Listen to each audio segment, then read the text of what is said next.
for being here and joining us today for this announcement. We're pleased to be joined this morning by Mental Health Minister, the Honourable Matt Ducey, to make what will be a significant announcement that completes a commitment under the New Zealand First National Coalition Agreement. As you know, this government is focused on investing in our frontline services that will deliver real results, not throwing money around like an eight-armed octopus into a bloated, ineffective bureaucracy.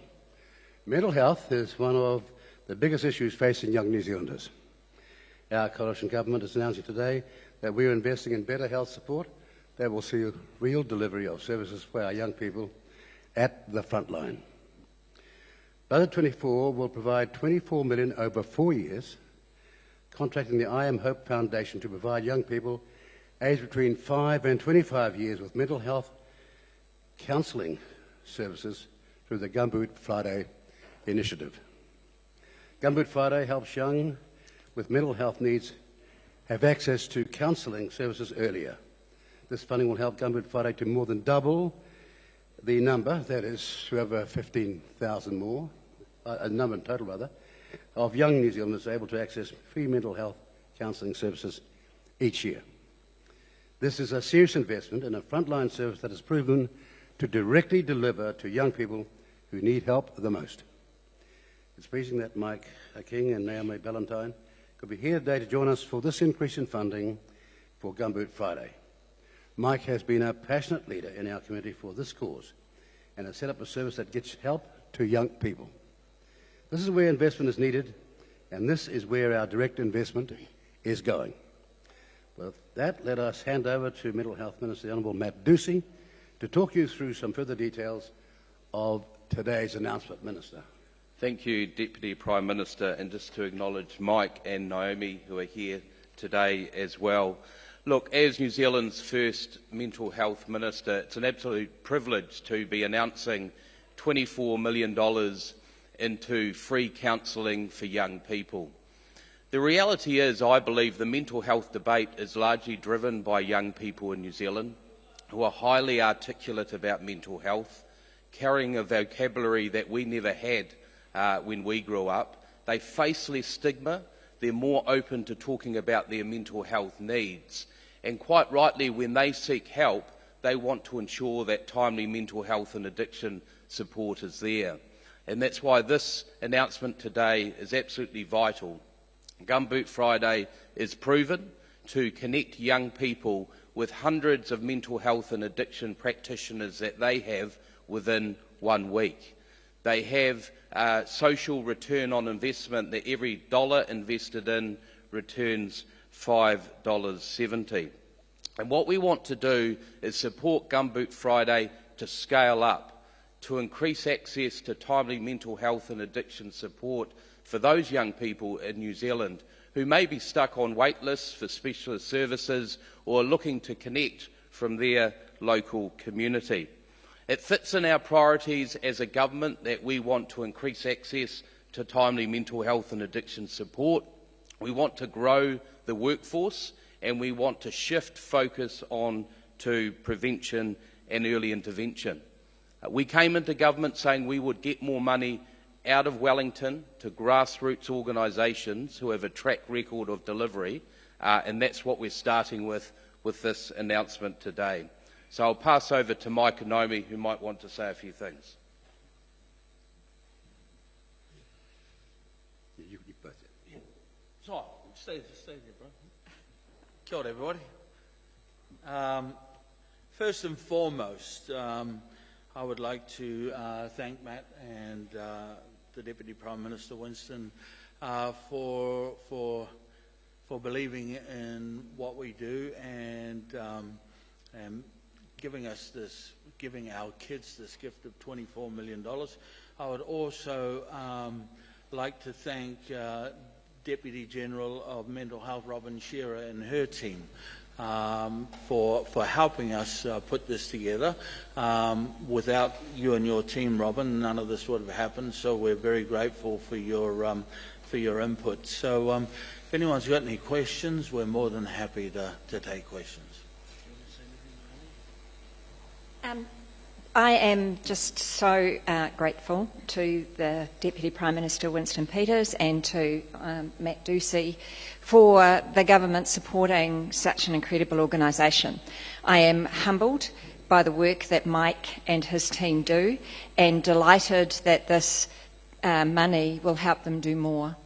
It's important to make that note that I Am Hope does what it already does. This money doesn't replace that. It doesn't mean we can take the foot off the pedal. We need to do more of what we've always done, but this money allows us to do even more than that, which is an amazing outcome. And I'm incredibly humbled to be the chair of an organisation that Mike has built from scratch over many years to get it to the point where it is now standing in this space and you are able to see it for all that it is worth.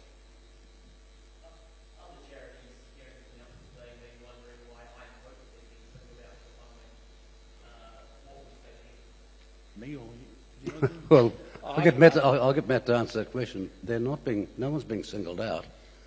This is just demonstrating an example of taking your support directly to the grassroots, where you'll get more exact, more rewarding results at a return of $5.70 for every $1.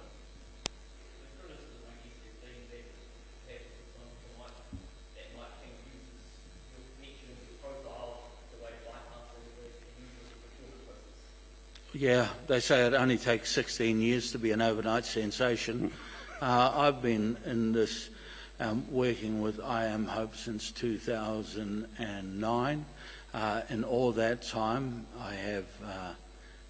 we have not been funded 1 cent. Everything that we have built up with the backing of ordinary New Zealanders who have been funding this operation.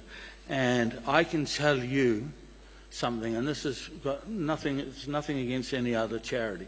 The $24 million that has been given to us by the coalition government today, every single cent, $24 million, is going directly to counsellors.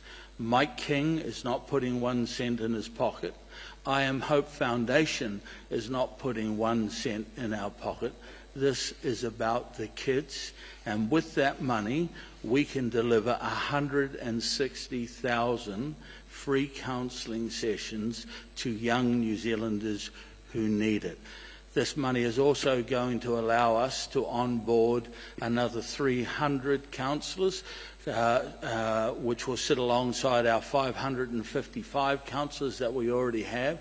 87 of those counsellors will come from diverse ethnic backgrounds, including Latin American, North American, Indian, African, Chinese, but will also help us lift the registered Māori and Pacific counsellors as well. So this isn't about one charity getting more than the other. I acknowledge that there are other fantastic organisations out there that also need our backing. Sean Robinson from the Mental Health Foundation does amazing work. Jazz Thornton from Voices of Hope. There are Zach Makoare from Hastings with Te Tai Timu Trust.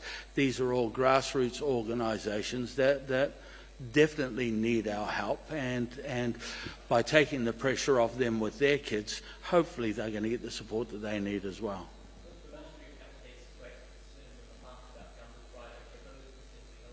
I think those fears were justified. You know, we're a young organisation. It's pretty hard to back someone like me, brother. You know, I've got a very a love him or hate him profile, but we grow up. And Naomi's come on board with her business experience through Partners Life. Todd Mueller is also on our board, who's had his own mental health experiences. So let's just say that I've grown up, and and I think we're at a place right now where not only do our kids deserve the money, we deserve a shot.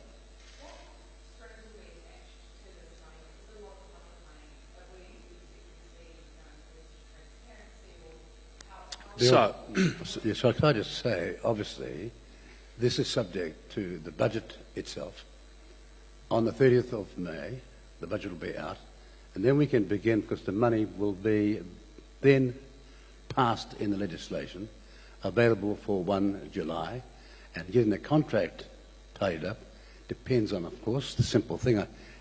Cannot be presumed. You've got to constitutionally go through the actual chronological steps. So the budget 30th of May enables us to get the contract ready, and they'll be under a contract with those guidelines and all the parameters you'd expect in such a contract.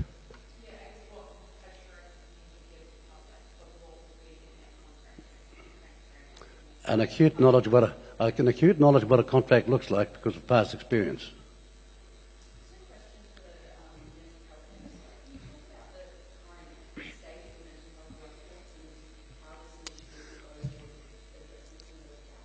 Sure. Well, clearly our publicly funded mental health system has constraints. We're committed to ensuring that we can grow access within our publicly funded mental health system. A key part and component of that will also be growing our mental health workforce to ensure that they can provide timely access to mental health and addiction support. But what we also want to do, and that's today's announcement as well, an example of actually supporting our NGO and community sectors who can actually complement our publicly funded mental health services and pick up some of that demand. So we don't see it as an or, it's an and.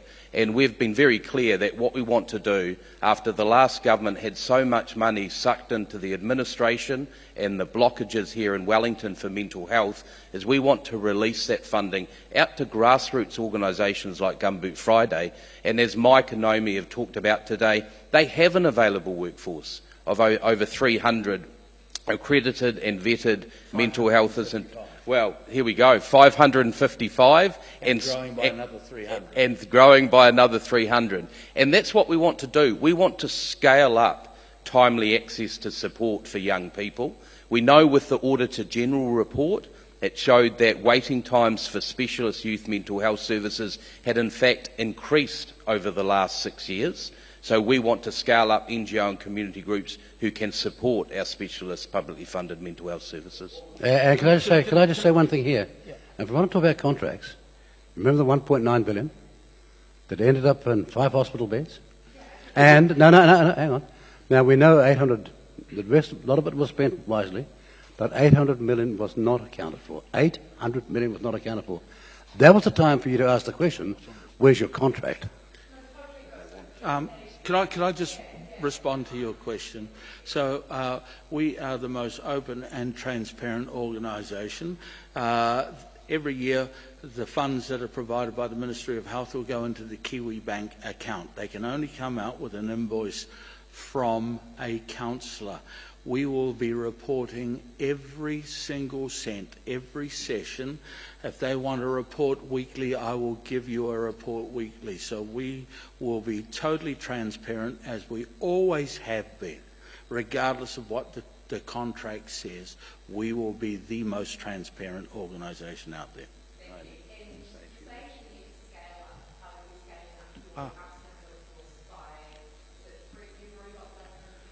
So at the moment we've got 555 counsellors on our platform, and we've got over 300 counsellors on a wait list waiting to come on, which I haven't onboarded before because that would be fiscally irresponsible. With this new money we can provide even more services and more diverse counsellors than ever before. And they are all, every single counsellor is a registered counsellor with a current practising certificate and has been police vetted by their organisation. So we run a very, very, very stringent operation. So you don't, we've got them already, yes.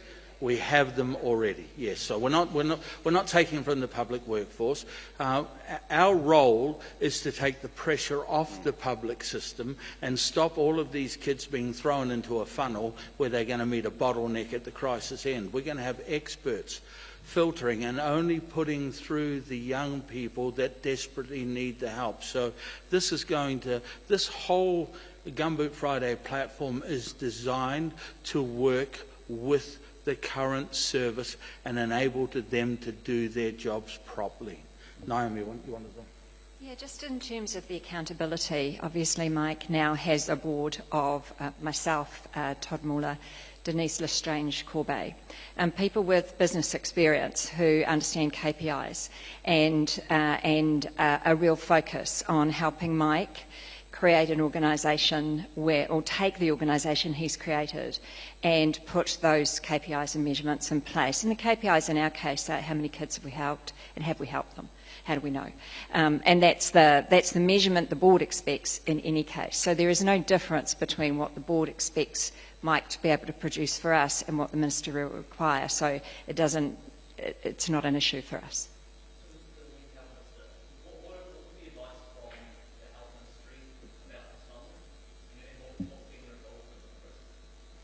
Could you say a bit more about that question?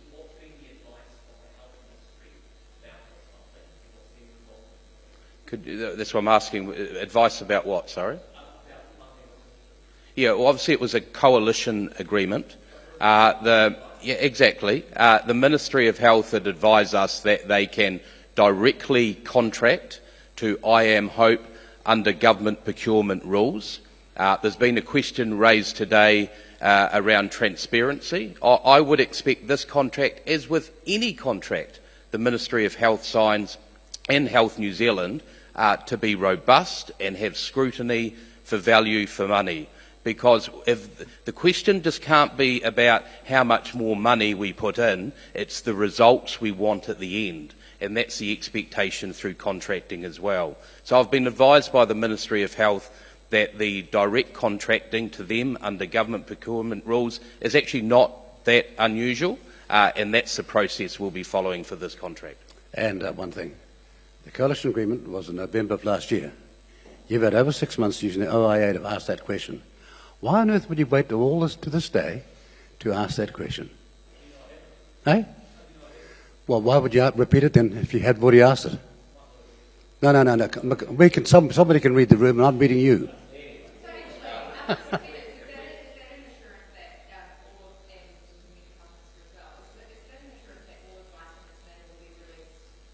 No, it's an advice about you doing your job properly. Because if you saw the coalition agreement and you had any doubts, I'd have started asking questions on the Official Information Act then.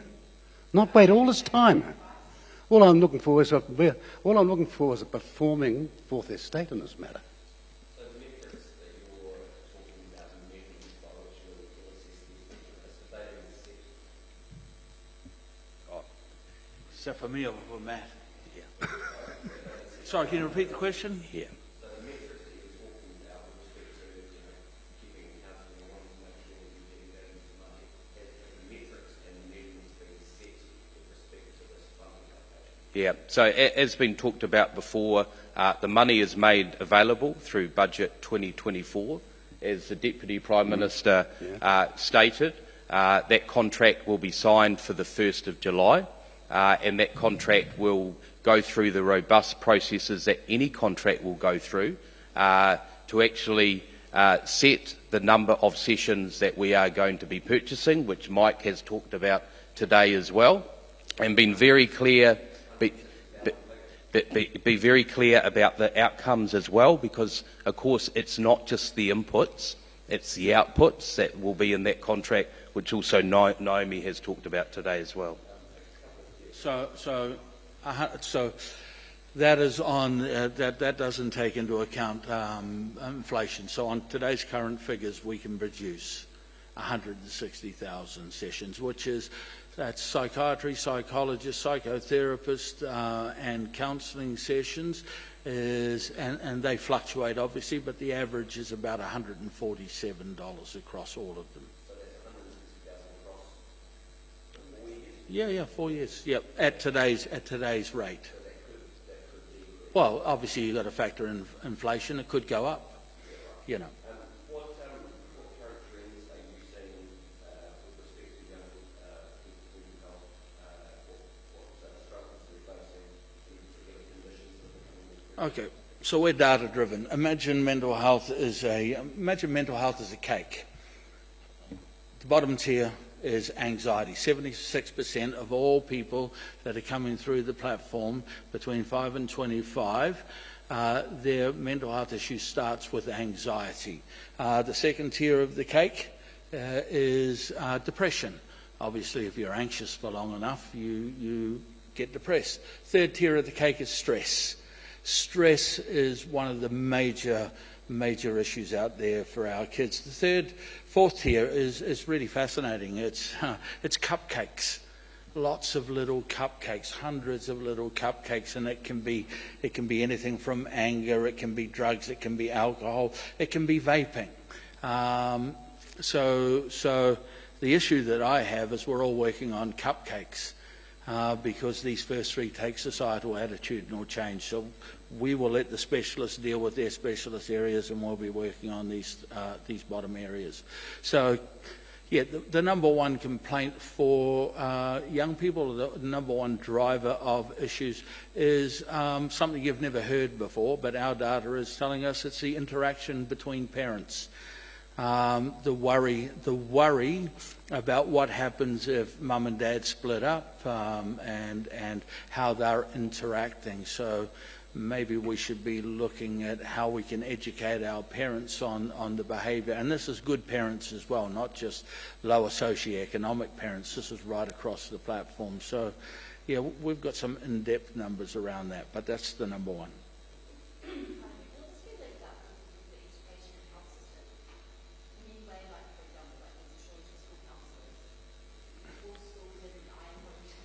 So it's really interesting. I'm glad you asked that question. We currently have a counsellors in schools program in South Auckland. We started with 5 schools. We've rolled that out to 9 schools this year. I've got my clinical director across that, and we put intern counsellors into primary schools and intermediates.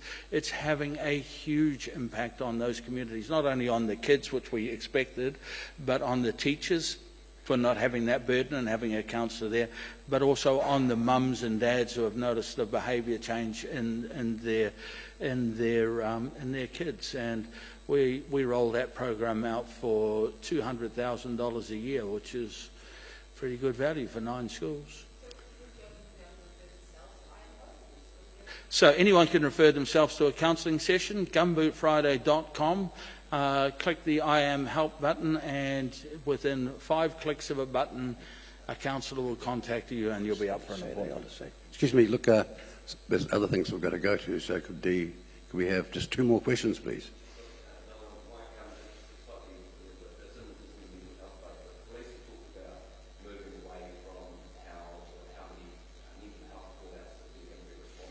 Yep.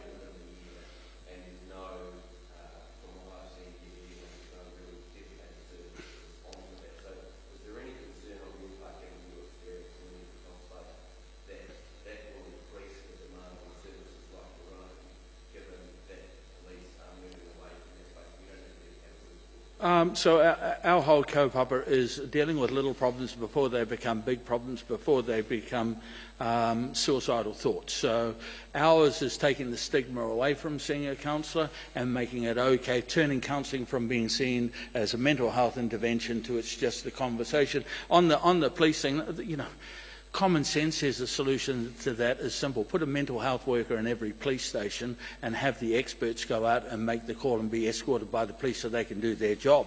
It seems pretty obvious to me. Yeah, well, no, this is an idea. This is not on me. Well, the issue we've got, isn't it, that we lost 6 years around the mental health co-response teams. You'll be aware the last national government in 2017 announced the co-response mental health teams, and the last Labor government came in and cancelled them. So we have a piece of work now looking at the transition from police response to 111 mental health calls to a multi-agency response. That work is underway. You've already heard us announce lived experience peer support workers in ED, who will be an interface for police going into EDs to support those in crisis as well. The police are not walking away from their responsibility in supporting those with a mental health crisis, but what I can say to you is that when you call 111 with a physical health crisis, you get a health response. When you call 111 with a mental health crisis in New Zealand at the moment, you get a criminal justice response. So I want to thank the police for turning up. They do a good job, but clearly you've highlighted is we need a better mental health response, and that will be a key piece of work going forward. Excuse me. 2 is 2. That's the... Excuse me. Just with respect, the questions are over. Thank you very much. Thank you, Matt. Thank you, Naomi. Thank you, Mike. Thank you, Mike. And thanks the media for this new found fiscal accountability.